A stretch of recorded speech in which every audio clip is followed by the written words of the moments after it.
तोंडाला चव यावी यासाठी आपण वेगवेगळ्या चटण्या, खरडा, ठेचा, लोणची, पापड बनवत असतो. पण आज आपण या सगळ्यांपेक्षाही वेगळा हटके पदार्थ बनवतोय. नमस्कार मंडळी, वंदना किचन मराठीमध्ये तुम्हा सर्वांचं खूप खूप स्वागत. तर आज आपण लाल ओल्या मिरच्या मिठात भाजून वर्षभर टिकणारा, तोंडाची चव वाढवणारा एक आगळा वेगळा झणझणीत चटकदार पदार्थ बनवतोय. एक म्हणता 2 चपाती भाकरी खाल, एकदा बनवलं की पुन्हा पुन्हा बनवाल, इतका चविष्ट बनतो हा पदार्थ. रेसिपी आवडल्यास एक लाईक आणि एक सबस्क्राईब नक्की करा. चला तर मग वेळ न घालवता लगेचच रेसिपीला सुरुवात करूया. त्यासाठी इथं मी मस्त अशा लाल ओल्या मिरच्या घेतलेल्या आहेत. हे बघा, आता मिरची घेताना आपल्याला अशी कडक बघून घ्यायची आहे. खराब किडकी झालेली मिरची असेल ना तर ती आपल्याला काढून टाकायची आहे. तर सर्वात अगोदर आपण काय करूया, ही मिरची स्वच्छ धुवून पुसून कोरडी करून घेऊया. तर वजनी म्हणाल तर ही 100 ग्रॅम मिरची मी इथं घेतलेली आहे. आपण आता ही एका मोठ्या भांड्यामध्ये काढून घेऊया. आता यामध्ये घालूया भरपूर असं पाणी.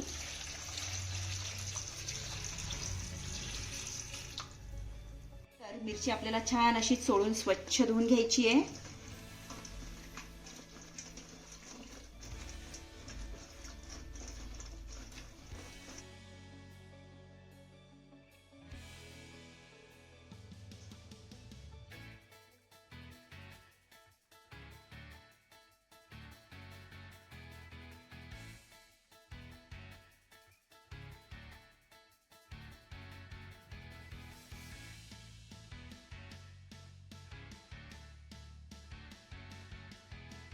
तर इथे ह्या मिरच्या मी स्वच्छ धुवून पुसून पूर्णपणे कोरड्या करून घेतलेल्या आहेत. हे बघा, यावरनं आपल्याला अजिबात पाण्याचा अंश ठेवायचा नाही, म्हणजे आपला पदार्थ जास्त दिवस टिकेल. आपण आता काय करूया, ह्या मिरच्या मस्त अशा भाजून घेऊया.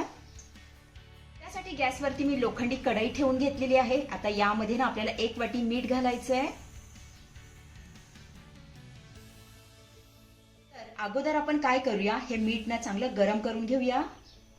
तर इथे आपलं मीठही चांगलं गरम झालेलं आहे. आता यामध्ये मी मिरच्या घालतीये. मिरचीचे देठ न काढताच या मिरच्या आपल्याला मस्त अशा भाजून घ्यायच्या. देठ आपण अगोदरच काढले तर मिरच्यांमध्ये मीठ घुसू शकतं व आपल्याला मिठाचा अंदाज येणार नाही. त्यामुळे आपल्याला देठ न काढताच ह्या मिरच्या अगोदर चांगल्या भाजून घ्यायच्या. त्याला छान असे डाग पडेपर्यंत आपण मिरच्या भाजून घेऊया.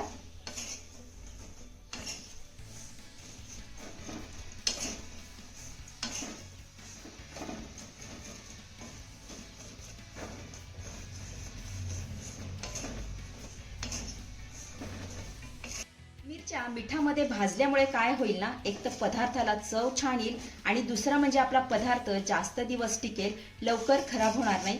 त्यामुळे आपल्याला ह्या मिरच्या अशा मिठामध्ये भाजून घ्यायच्या. आता तुम्हाला मिरच्या मिठामध्ये भाजायच्या नसतील तर थोड्याशा तेलामध्ये परतून घेतल्या तरी सुद्धा चालेल. तर इथे तुम्ही बघू शकता मिरच्यांना हलके डाग पडलेले आहेत. एवढ्याच मिरच्या आपल्याला भाजून घ्यायच्या, यापेक्षा खूप जास्त मिरच्या आपल्याला भाजायच्या नाहीयेत. आपण आता काय करूया, मिरची काढून घेऊया आणि थंड होण्यासाठी थोडा वेळ बाजूला ठेवूया.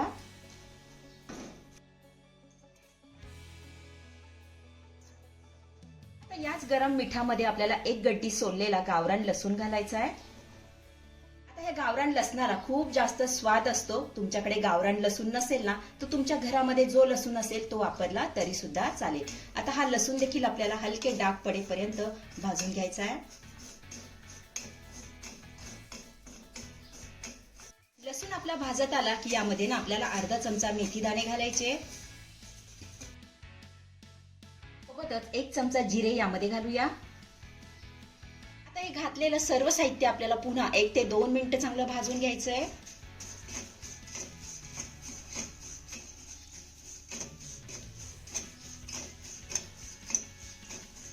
तर इथे आपलं लसूण, मेथी दाणे, जिरे चांगलं खमंग खरपूस भाजून झालेले आहेत. आपण आता हे मिठामधून काढून घेऊया. आता हे सर्व साहित्य मिठामधून कसं काढायचं ते बघूया. त्यासाठी इथं मी गाळणी घेतलेली आहे. आपण आता काय करूया, हे साहित्य या गाळणीमध्ये घालूया. हे बघा, मीठ आपलं खाली पडतंय.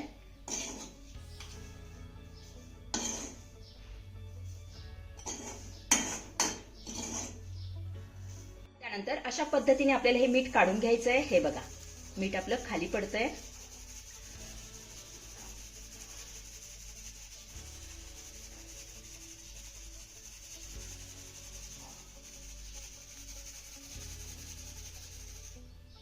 काढून झाल्यानंतर हे सर्व साहित्य आपण थंड होण्यासाठी थोडा वेळ बाजूला ठेवूया. इकडे आपल्या मिरच्या देखील थंड झालेल्या आहेत. मिरच्या थंड झाल्या की मिरच्यांचे आपण देठ काढून घेऊया.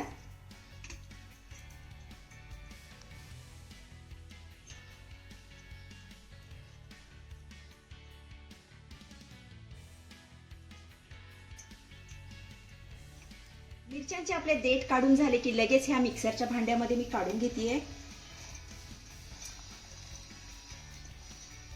त्यानंतर मिठामध्ये भाजलेलं सर्व साहित्य आपण यामध्ये घालूया. नंतर 1 चमचा साखर घालूया. त्यानंतर चवीपुरतं मीठ घालायचंय. तर आपण सर्व साहित्य मिठामध्ये भाजलेलं आहे, त्यामुळे मीठ आपल्याला बेतानच घालायचंय. त्यानंतर 1 लिंबू आपल्याला यामध्ये ना पिळून घालायचंय.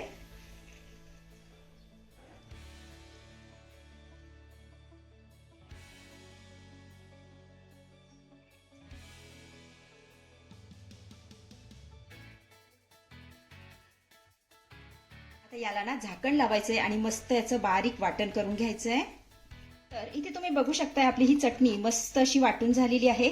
आता ही चटणी वाटत असताना यामध्ये ना आपण थेंबरही पाण्याचा वापर केला नाहीये.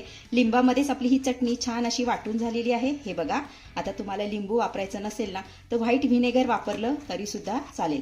आपण आता ही चटणी ना काढून घेऊया.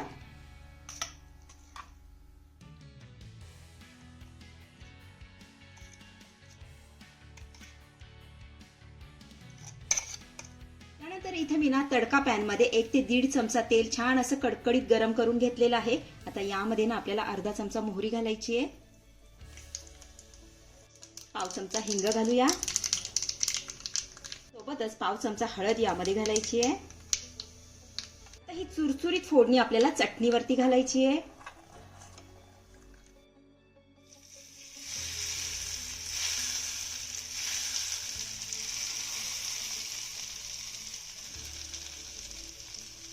घातलेली फोडणी आपल्याला चांगली मिक्स करून घ्यायची आहे.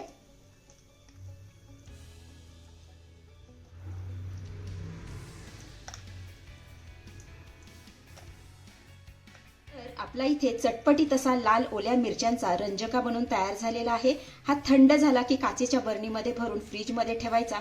वर्षभर छान असा टिकतो, अजिबात खराब होत नाही. तुम्ही चपाती, ज्वारीची भाकरी किंवा वरण भातासोबत खाऊ शकता. अतिशय साधी आणि सोपी रेसिपी आहे. नक्की करून बघा. तर मंडळी, कशी वाटली आजची रेसिपी? आवडली आहे का तुम्हाला? आवडली असेल तर लाईक करा, शेअर करा, सबस्क्राईब करा आणि हो, शेजारीच असलेलं घंटीचं बटन दाबून ऑलवर क्लिक करा, जेणेकरून माझ्या येणाऱ्या नवीन रेसिपींचं नोटिफिकेशन सर्वात आधी तुम्हाला दिसेल. धन्यवाद.